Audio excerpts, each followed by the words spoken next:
Good morning everyone, स्वागत है आप सभी का आपके द नॉलेज वर्ल्ड इंस्टीट्यूट के इस डिटेल चैनल पे। आज मैं class 10th MCQ types question को लेकर के आया हूं, जो आप ऑब्जेक्टिव क्वेश्चंस के नाम से जानते हैं, जो आपके टर्म 1 के एग्जाम के लिए वेरी इंपॉर्टेंट क्वेश्चंस है। मैं उम्मीद करता हूं कि ये क्वेश्चंस आपके लिए काफी हेल्पफुल साबित होगा, तो बने रहें वीडियो के एंड तक। Thank you. तो एक बार फिर से स्वागत है आप सभी का आपके द नॉलेज वर्ल्ड इंस्टीट्यूट के इस डिजिटल चैनल पे। यदि आप इस चैनल पे नए हैं तो इस चैनल को सब्सक्राइब करके रखें, क्योंकि मैं यहाँ लगातार आपके एग्ज़ाम और चैप्टर बेस्ड क्वेश्चन लाता रहूँगा। सबसे पहला जो चीज़ है, आज हमारा टर्म 1 के सेंस में जो है सो ये वीडियो बनाया जा रहा है। करीब 30 क्वेश्चन इसमें ऐसे हैं जो आपको एग्ज़ाम के संबंध में इंपॉर्टेंट क्वेश्चन देखने को मिलेंगे। सो चलिए शुरू करते हैं। ये हमारा रासायनिक विज्ञान चैप्टर फर्स्ट जो है रासायनिक अभिक्रिया एवं समीकरण से है। तो चलिए हम लोग बढ़ते हैं सबसे पहला क्वेश्चन की ओर। सबसे फर्स्ट क्वेश्चन क्या है कि रासायनिक अभिक्रिया कितने प्रकार के होते हैं। यदि आप लोग को पता है तो बताइए कितने प्रकार होते हैं। 1 2 3 4 यानी कि 1 2 3 4 रासायनिक अभिक्रिया 4 प्रकार के होते हैं। नाम अगर पता नहीं हो तो नाम सुन लीजिए आप लोग। एक है हमारा संयोजन अभिक्रिया, दूसरा वियोजन अभिक्रिया, तीसरा आपका है द्विविस्थापन और एक विस्थापन, है ना। तो कई मिलाकर के 4 हमारे इसमें रासायनिक अभिक्रियाएं होती है ना। तो इसलिए हम लोग इसको 4 को करेंगे आंसर। क्वेश्चन नंबर 2 की ओर चलते हैं। भोजन का पकना तथा पचना किस प्रकार की अभिक्रिया है। तो ये हमारा ए ऑप्शन है ऊष्माक्षेपी अभिक्रिया, ऊष्माशोषी अभिक्रिया, उपचयन अभिक्रिया और अपचयन अभिक्रिया। याद रखिएगा, भोजन पकना हो चाहे भोजन पचना हो, इसमें ऑक्सीजन का जो है सो यहाँ पे अभिक्रिया कराया जाता है, तो इसलिए इसमें हो जाएगा उपचयन अभिक्रिया। ठीक है, और बिना ऑक्सीजन का हमारा खाना ना पचेगा ना पकेगा। ठीक है, तो इसलिए हम लोग इसका क्या हो जाएगा उपचयन। और उपचयन का संबंध किससे है तो ऑक्सीजन से। किससे है ऑक्सीजन से, याद रखिएगा। तो चलिए क्वेश्चन नंबर चलते हैं 3 की ओर। क्वेश्चन नंबर 3 हमारा क्या है, रासायनिक समीकरण के बाएं और क्या होता है। बहुत ही इजी क्वेश्चन, अगर आप लोग पढ़े हैं तो बताइए। अभिकारक होता है या उत्पाद होता है या दोनों होता है या फिर इनमें से कोई नहीं। तो क्या होता है बताइए, हमारा अभिकारक होता है। अगर कोई बोलते कि दाईं और क्या होता है तो उत्पाद हो जाएगा, लेकिन अगर बाईं और है तो अभिकारक और दाईं और उत्पाद। चलिए क्लियर है। चलते हैं हम लोग क्वेश्चन नंबर 4 की ओर। क्वेश्चन नंबर 4 हमारा क्या है कि रासायनिक अभिक्रिया के दौरान किस पदार्थ में ऑक्सीजन का योग होता है। तो उपचयन अपचयन ए बी दोनों, इनमें से कोई नहीं। तो बताइए क्या होगा इसमें। आप लोग ध्यान दीजिए, अभी हम कुछ देर पहले एक क्वेश्चन को बताए थे, खाना का पकना चाहे पचना, उसमें ऑक्सीजन का जो है सो अभिक्रिया होता है। तो यहाँ सेम चीज़ है, जहाँ ऑक्सीजन का अभिक्रिया हो रहा है चाहे जहाँ ऑक्सीजन का योग हो रहा है, जिस जगह पे ऑक्सीजन का योग हो रहा है वो उपचयन होता है ना। बच्चे लोग कन्फ्यूज करके ए और बी दोनों मार देंगे, हर बार ए और बी सही नहीं होता है दोनों। ठीक है, उपचयन में ऑक्सीजन का नाम आता है, जहाँ भी ऑक्सीजन का बात करेगा वो क्या हो जाएगा उपचयन। ठीक है, चलिए वेरी गुड। चलते हैं क्वेश्चन नंबर 5 की ओर। क्वेश्चन नंबर 5 में क्या है, रासायनिक समीकरण Fe+H2O, है ना। मतलब ये हो गया आपका आयरन और वाटर। आयरन को और वाटर को ऐड किया रहा है तो क्या बन रहा है Fe3O4+H2 को संतुलित करने में जल की अणुओं की संख्या क्या होगी, चाहे अणुओं का जो है ना क्या यहाँ पे निकलेगा मान। तो इसको है सो आपको सबसे पहले संतुलित करना होगा। जैसे कि क्या है यहाँ पे देखिए Fe है, Fe+H2O है, Fe+H2O है।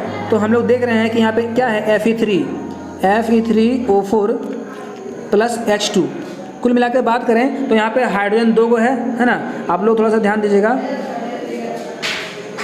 अगर यहाँ पे हाइड्रोजन 2 ठो है और यहाँ पे भी हाइड्रोजन 2 ठो है। ठीक है, और दूसरी बात हम लोग देख रहे हैं कि यहाँ पे ऑक्सीजन 4 है, यहाँ पे ऑक्सीजन सिंगल है। तो सिंगल को करने के लिए हम लोग क्या करेंगे, सिंगल को 4 करने के लिए यहाँ पे 4 से मल्टीप्लाई करेंगे तो 4 का ऑक्सीजन हो गया। ये 4 ऑक्सीजन हुआ तो क्या हो गया, जल के अणुओं की संख्या 4, है ना। इधर भी कीजिएगा तो आपका कहीं ना कहीं यहाँ पे भी आपका है सो 2 आएगा। तो फिर जब 2 दूनी 4 ये भी हो जाएगा हाइड्रोजन, और यहाँ पे भी 4 हाइड्रोजन हो गया, और ऑक्सीजन क्या हो गया 4 यहाँ पे, और ऑक्सीजन का 4 हो गया। तो कुल मिला करके देखा जाए तो हमारा कितना रहा है द्रव्यमान, ये संख्या कितना रहा है 4, है ना। तो हम लोग इसका आंसर क्या करेंगे, ऑप्शन नंबर क्या हो जाएगा, ऑप्शन नंबर डी, है ना। तो ऑप्शन नंबर डी क्या है हमारा 4, है ना। चलिए चलते हैं हम लोग क्वेश्चन नंबर 6 की ओर। 6 नंबर क्वेश्चन क्या है, प्राकृतिक गैस का दहन किस प्रकार किया जाता है। दहन मीन्स होता है जलाना, यानी कि प्राकृतिक गैस को जलाते हैं। हम लोग के घर में जो होता है ना LPG गैस, तो कौन सा गैस होता है तो प्राकृतिक गैस। ठीक है, तो इसको जलाने के लिए क्या चाहिए, इसको जलाने के लिए जो है सो कौन सी अभिक्रिया इसमें किया रहा है, तो ऊष्माक्षेपी, ऊष्माशोषी, संयोजन और वियोजन। तो याद रखिएगा, तो इसका ऑप्शन हो जाएगा ऊष्माक्षेपी, क्योंकि ये है सो हमारा ऊष्मा देगा, है ना। चलिए हम लोग चलते हैं क्वेश्चन नंबर 7 की ओर। 7 में क्या है, जब कोई धातु अम्ल के संपर्क में आता है तो क्या होता है, यानी कि धातु मीन्स मेटल्स, जब उसको हम लोग अम्ल के संपर्क में लाते हैं तो क्या बनेगा, आप लोगों को पता होगा। तो इसका आपका आंसर क्या हो जाएगा, संक्षारण, क्योंकि अम्ल संपर्क में जब आएगा धातु के तो ये संक्षारण अभिक्रिया करेगा। हम लोग चलते हैं क्वेश्चन नंबर 8 की ओर। नाइट्रोजन कम सक्रिय है गैस का उपयोग वसा युक्त पदार्थों के संरक्षण के लिए किया जाता है, ए नंबर ऑप्शन है, और बी में है संरक्षण के लिए नहीं किया जाता है, और ए और बी दोनों इनमें से कोई नहीं। इस क्वेश्चन को समझिएगा, इसमें बताया जा रहा है कि नाइट्रोजन जो है ना बहुत ही कम सक्रिय गैस है, ये है ना हमारा इन्वायरमेंट में, वातावरण में अभिक्रिया बहुत कम करता है, ठीक है। तो इसको है सो हम लोग आज देखोगे कि खाने पीने का जो होता है पैकेट्स, चिप्स हो गया चाहे अचार हो गया, तो इसमें जो है ना इसको रखा जाता है, क्यों, क्योंकि ये खराब ना हो, तो इस समय है ना इसको बोलते हैं संरक्षण के लिए, है ना। जो भी हमारे खाद्य पदार्थ है, चाहे वसा युक्त, वसा बोलते हैं यानी कि तेल को, जो भी हमारा ऑयल फूड है उसको खराब होने से बचाता है कौन, नाइट्रोजन। इसलिए नाइट्रोजन का उपयोग कहाँ किया जाता है, संरक्षण के लिए, है ना, मतलब कुछ चीज़ को बचाने के लिए, खास करके खाने पीने के सामान को। चलेंगे 9 नंबर क्वेश्चन की ओर। 9 नंबर क्वेश्चन क्या है कि उपचयन और अपचयन अभिक्रिया को क्या कहते हैं, तो याद रखिएगा, बहुत ही इंपॉर्टेंट क्वेश्चन हमेशा पूछता है ये। उपचयन और अपचयन अभिक्रिया को बोलते हैं रेडॉक्स अभिक्रिया, ठीक है, जहाँ उपचयन अपचयन दोनों हो रेडॉक्स अभिक्रिया है। चलिए हम लोग चलते हैं क्वेश्चन नंबर 10 की ओर। मैग्नीशियम रिबन के, ये क्वेश्चन थोड़ा सा मिस्टेक हो गया है, 1 मिनट। तो ये यहाँ पे एक्चुअली में वायु है ना, इसको आप लोग डोंट माइंड कीजिएगा, यह वायु है। आप लोग पढ़े भी होंगे कि मैग्नीशियम रिबन को है ना वायु में दहन होने के समय जो Mg मतलब मैग्नीशियम जो है सो वो क्या है, जो ऑक्साइड बनाता है। तो उपचयन है कि अपचयन है कि दोनों है कि इनमें से कोई। तो आपका मैग्नीशियम जो है सो वायु में जलने के बाद, है ना, ये वायु है, ठीक है। मैग्नीशियम को जब हम जलाते हैं वायु में तो ये ऑक्साइड छोड़ता है, क्या छोड़ता है, ऑक्साइड। कब, वायु में जलाने के बाद, है ना, तो वो ऑक्साइड जो होता है वो अपचयन होता है, ठीक है। और किसी चीज़ को जलने में हेल्प कर रहा है जब वो, तो उपचयन होता है। तो यहाँ मैग्नीशियम जल के दहन हो चुका है और बना दिया क्या, ऑक्साइड बना दिया, तब अपचयन होगा। अगर कुल मिला के बात करें तो जो चीज़ राख बन गया है वो क्या है, अपचयन है। हम लोग चलते हैं क्वेश्चन नंबर नेक्स्ट की ओर, 11 की ओर चलते हैं। संगमरमर का सूत्र क्या है, रासायनिक सूत्र याद रखिएगा। संगमरमर का जो पत्थर है वो बना हुआ है आपका कैल्शियम कार्बोनेट से, यानी कि जो है आपका कैल्शियम और कार्बोनेट जो है सो इसका फॉर्मूला है CaCO3, याद रखिएगा, जो ताजमहल का जो पत्थर है। चलते हैं क्वेश्चन नंबर हम लोग 12 की ओर। निम्न में कौन ऑक्सीकारक है, तो H2S और CO2 और H2O और CO, याद रखिएगा। ऑक्सीकारक का फॉर्मूला होता है आपका H2S, ठीक है, ये हो जाएगा क्या, हाइड्रोजन सल्फेट, ठीक है, H2S। हम लोग चलते हैं क्वेश्चन नंबर 13 की ओर। 13 में क्या है, भौतिक परिवर्तन है कौन सा, अस्थाई कि अस्थाई। भौतिक परिवर्तन जो होता है आपका अस्थाई होता है, ठीक है, याद रखिएगा। चलिए हम चलते हैं क्वेश्चन नंबर 14 की ओर। इसमें CaCO3 में CaO अलग हो गया है और CO2 अलग हो गया है, तो एक किस प्रकार की अभिक्रिया है, संयोजन अभिक्रिया है कि वियोजन है कि अपघटन, संयोजन है कि अपघटन है कि विस्थापन है कि विस्थापन है। तो आप लोग देख पा रहे होंगे। तो आपको बता दें हम कि ये एक तरह का वियोजन अभिक्रिया है। वियोजन अभिक्रिया जो है ना, अपघटन भी इसको कह सकते हैं। वियोजन अभिक्रिया अपघटन अभिक्रिया के नाम से भी जाना जाता है, याद रखिएगा। ये हमारा क्या हो जाएगा, बी नंबर ऑप्शन, है ना। माने कि क्या हो रहा है कि एक तत्व दो अलग अलग तत्वों में टूट के, है ना, उत्पाद के रूप में आ रहा है, तो ये क्या हो जाएगा, वियोजन, ठीक है। चलते हैं हम लोग क्वेश्चन नंबर 15 की ओर। श्वसन किस प्रकार की अभिक्रिया है, तो श्वसन अभिक्रिया जो है सो आपका ऑप्शन में क्या दिया हुआ है, उपचयन, अपचयन, ऊष्माक्षेपी, ऊष्माशोषी। आपको याद होगा कि उपचयन का संबंध किससे है, तो हाइड्रोजन से, ऑक्सीजन से। किससे है, ऑक्सीजन। तो हम लोग जब ले रहे हैं श्वसन, मतलब सांस ले रहे हैं, तो हम लोग क्या ले रहे हैं, ऑक्सीजन ले रहे हैं, तो उसमें उपचयन हो रहा है, ठीक है।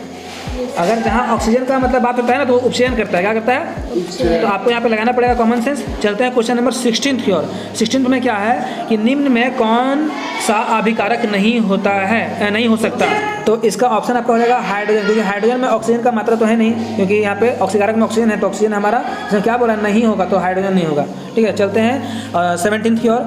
चिप्स के पैकेट में कौन जो है ना ऑक्सीजन को निकाल करके कौन सी गैस भरी जाती है, हाँ देखो, बहुत इजी क्वेश्चन है। अभी भी हम लोग पढ़ते हैं, वसा युक्त पदार्थ को संरक्षण रखने के लिए या फिर करने के लिए हम लोग क्या करते हैं, नाइट्रोजन को डालते हैं, है ना। नाइट्रोजन गैस भरा होता है, जो फूला होता है वो, है ना, कुरकुरे का पैकेट देख लो, है ना, वो सब। तो चिप्स का पैकेट में क्या होता है, इसलिए चलो हमारा ऑप्शन हो जाएगा ए। हम लोग चलते हैं अगला क्वेश्चन 18 की ओर। देखेंगे क्या है, FeCuSO4 और जो FeSO4 प्लस Cu है, तो यह किस प्रकार की रासायनिक अभिक्रिया है? तो संयोजन है कि नियोजन है कि विस्थापन है कि द्विविस्थापन है? आप देख पा रहे होंगे कि CuSO4 जो है सो Fe की जगह आ गया SO4 और Cu चल गया अलग, है ना। तो ये किस तरह का अभिक्रिया है? तो ये आपका हो जाएगा विस्थापन अभिक्रिया, क्योंकि जो है सो विस्थापन में होता है केवल एक ही तत्व अपना करता है अदला बदली। इसमें क्या किया ना, जहाँ Fe था, है ना, वो Fe क्या ले लिया, SO को ले लिया, यानी कि SO4 ले लिया, तो Cu बेचारा अलग हो गया। Cu जो अलग हो गया ना, तो एक ही होता है, तो यहाँ पे क्या हो रहा है, अदला बदली हो रहा है। तो इसको बोलते हैं विस्थापन। और द्विविस्थापन में क्या होता है, दोनों एक्सचेंज करेगा। यहाँ पे Fe के साथ भी कुछ रहेगा और Cu के साथ भी कुछ रहेगा, और दोनों क्या करेगा, अदला बदली, है ना, एक्सचेंज करेगा। तो ये हमारा क्वेश्चन नंबर 18 जो है सो ए हो जाएगा, है ना। चलते हैं 19 की ओर। तो देखो क्या है, Na2SO4। तो ये भी तो विस्थापन होगा सर, ये भी विस्थापन है। तो ये आपको क्या लग रहा था, ये क्या होना चाहिए, क्योंकि ये है सो दोनों अपने तत्वों को, अपने एलिमेंट्स को एक्सचेंज कर रहा है, तो विस्थापन हो जाएगा, है ना। तो इसको हम लोग ऑप्शन बी कर देंगे, है ना। इसमें सोडियम ले लिया हमारा, क्लोराइड सल्फेट को ले लिया, है ना, और ले लिया बेरियम ले लिया, किसको, क्या है, यहाँ देखो सोडियम है सो BaSO4, है ना, ये बेरियम सल्फेट हो गया, और सोडियम ले लिया किसको, क्लोरीन को, तो हो गया सोडियम क्लोराइड, दोनों चेंज कर लिया है ना। तो चलते हैं क्वेश्चन नंबर 20 की ओर। क्लोरीन, ब्रोमीन और आयोडीन का क्रियाशील क्रम क्या है? तो याद रखिएगा, सबसे बड़ा होता है क्लोरीन है, जैसे कि जिस हिसाब से लिखा हुआ वैसे चलेंगे। पहले क्लोरीन है तो पहले क्लोरीन, फिर ब्रोमीन है और आयोडीन है, तो हमारा फर्स्ट ऑप्शन हो जाएगा, है ना। B-C-D गलत है, ठीक है। तो ये हमारा क्या है, सही अनुक्रम यही हो जाएगा। चलते हैं 21 की ओर। प्रकाश संश्लेषण को किस प्रकार की अभिक्रिया कहा जाता है? तो प्रकाश रसायनी, प्रकाश ऊष्माक्षेपी, दोनों इनमें से कोई नहीं। याद रखिएगा, इसमें प्रकाश जो है ना रासायनिक होगा, क्योंकि ये रासायनिक अभिक्रिया हो रहा है। पौधा जो भी कर रहा है अपना अभिक्रिया, वो रासायनिक है, क्या है, तो इसीलिए हो जाएगा प्रकाश रसायनी। हम लोग चलते हैं क्वेश्चन नंबर, तो इसका ऑप्शन नंबर ए हो जाएगा, ठीक है। कुछ टेक्निकल इश्यू कारण रुकना पड़ा। आप लोगों को थोड़ा सा इशू आ रहा होगा, एक बकरी चिल्ला रही है ना, वो भी क्लास कर रही है मेरा, ठीक है। चलते हैं क्वेश्चन नंबर 22 की ओर। लोहा को जिंक से लेपित करने की अभिक्रिया को क्या कहते हैं? संक्षारण और गैल्वेनीकरण। तो याद रखिएगा, अगर लोहा को जिंक से लेप रहे हैं ना, तो वो क्या होता है, हमारा गैल्वेनीकरण होता है, याद रखिएगा, ठीक है। क्योंकि वो संक्षारण नहीं होगा, वो सड़ेगा नहीं ना, वो तो बचाव कर रहा है ना। चलते हैं, अरे यार, है ना, चलते हैं। सिल्वर क्लोराइड का रंग क्या है? देखिए, सिल्वर क्लोराइड का रंग जो होता है ना, यहाँ 3 ऑप्शन दिया हुआ है ना, बाय मिस्टेक हो गया होगा। सफ़ेद है, पीला है, हरा है ना, और तो इसका ऑप्शन हो जाएगा ए, श्वेत, यानी कि वाइट, है ना, सफ़ेद में। चलते हैं क्वेश्चन नंबर 24 की ओर। निम्नलिखित में से कौन एक दहन अभिक्रिया है? तो जल का उबलना, मोम का पिघलना, पेट्रोल का जलना, और इनमें से कोई नहीं। देखिए, जल का उबलना ये दहन नहीं हो रहा है, ये वाष्पन हो रहा है। और मोम का पिघलना, मोम पिघलता है तो जलता नहीं, पिघल के वो फैल जाता है नीचे, लेकिन पेट्रोल जल करके गायब होता है, बनता है धुआं, है ना, गाड़ी में देख लो। तो क्या हो जाएगा, ऑप्शन नंबर सी, पेट्रोल का जलना आपका एक दहन अभिक्रिया है। चलते हैं हम लोग क्वेश्चन नंबर 25 की ओर, है ना। 25 में क्या है, निम्न में से कौन सा उत्पाद लेड नाइट्रेट को गर्म करने पर प्राप्त होता है? तो O2, NO2 और NO2 और N2 और NO2 और O2, है ना। इसमें देखेंगे इसका ऑप्शन जो हो जाएगा, तो इसका आंसर हो जाएगा नाइट्रोजन डाइऑक्साइड, यानी कि NO2 और ऑक्सीजन, है ना। चलते हैं ऑप्शन नंबर क्वेश्चन नंबर 26 की ओर। निम्न में से कौन सही है? देखिए, तो सही क्या है, ये किसी का फॉर्मूला कौन सही है, देखिएगा इसका ये फॉर्मूला Na2 और CO3 और जो है सो इंटू 5H2O, ये रॉन्ग है ये फॉर्मूला। ये हमारा बी नंबर ऑप्शन हमारा है जो सो 10H2O जो है हमारा सही है, यानी कि ये सो हमारा धोने वाला सोडा का जो सूत्र है, ये हमारा सही है फॉर्मूला है, देख लीजिए आपका। चलते हैं क्वेश्चन नंबर 27 की ओर। इलेक्ट्रॉन के स्थानांतरण से बने यौगिक कहलाते हैं क्या? तो सहसंयोजी, विद्युत संयोजी, याद रखिए, जहाँ भी इलेक्ट्रॉन की बात आएगी तो वो क्या है, विद्युत संयोजी। नंबर हमारा 28 की ओर। नीचे दी गई अभिक्रिया में कौन सा कथन सही है? इसमें बताया जा रहा है कौन सा सही है। तो कॉपर का ऑक्सीकरण और कॉपर का आवरण या कॉपर का नाइट्रेशन या फिर ए और बी दोनों। याद रखिएगा, इसमें क्या हो रहा है, कॉपर का ऑक्सीकरण हो रहा है, यानी देखो कॉपर क्या ले रहा है, ऑक्सीजन को ले रहा है ना, कॉपर ऑक्साइड हो रहा है ना, ये कॉपर ऑक्साइड, तो क्या हो जाएगा, कॉपर का ऑक्सीकरण, ठीक है। चलते हैं हम लोग क्वेश्चन नंबर 29 की ओर कि निम्नलिखित समीकरण है जो है सो H2 और प्लस Cl2 है ना, तो 2HCl, तो ये अपघटन है कि संयोजन है कि द्विविस्थापन है कि विस्थापन है? आप देख पा रहे होंगे कि ये दो अलग अलग तत्वों को जोड़ करके सिंगल तत्व बनाया गया है, तो ये होता है क्या, ये आपका विस्थापन कैसे हो जाएगा, ये आपका क्या हो जाएगा, जुड़ रहा है ना, जब चीज दो चीज जुड़ता है तो उसको क्या बोलते हैं, संयोजन अभिक्रिया, है ना। ये क्या है, संयोजन, यानी कि इसमें A प्लस B एग्जाम्पल ले लिए तो क्या निकलेगा AB एग्जाम्पल है ना, AB एक बड़ा एग्जाम्पल है ना, ये हालांकि मैथमेटिक्स के अकॉर्डिंग रॉन्ग है यहाँ पे है ना, समझिएगा। तो दो चीज़ को जोड़ करके एक तत्व बनता है, वो होता है संयोजन। और वही इसका उल्टा क्या हो जाएगा, दो तत्व को जो है सो तोड़ के एक तत्व बनता है, होता है वियोजन, है ना। आप समझ पा रहे होंगे। क्वेश्चन नंबर 30 देखिए क्या है, जस्ता तथा तनु हाइड्रोक्लोरिक अम्ल की अभिक्रिया के फलस्वरूप निम्न में से कौन सा गैस बनता है। तो ध्यान दीजिएगा, जस्ता जो है सो हमारा जो है सो जिंक को बोला गया है, और जिंक को HCl में डालेंगे तो हम लोग का गैस निकलता है। एक अभिक्रिया है सो आप लोग पढ़े होंगे कि जब भी धातु को, हाँ वेरी गुड, जब भी धातु को है ना अम्ल से अभिक्रिया कराता है तो हाइड्रोजन गैस क्या होता है, मुक्त होता है, तो क्या हो जाएगा H2, है ना। तो चलिए हमारा इसी तरह से क्वेश्चन सारा कंप्लीट होता है। तो इसको जो है सो तो चलिए, अगर आपको यूज़फुल वीडियो लगा हो तो अपने दोस्त, अपने क्लासमेट्स के पास शेयर जरूर करें, है ना। चलिए बहुत बहुत थैंक यू।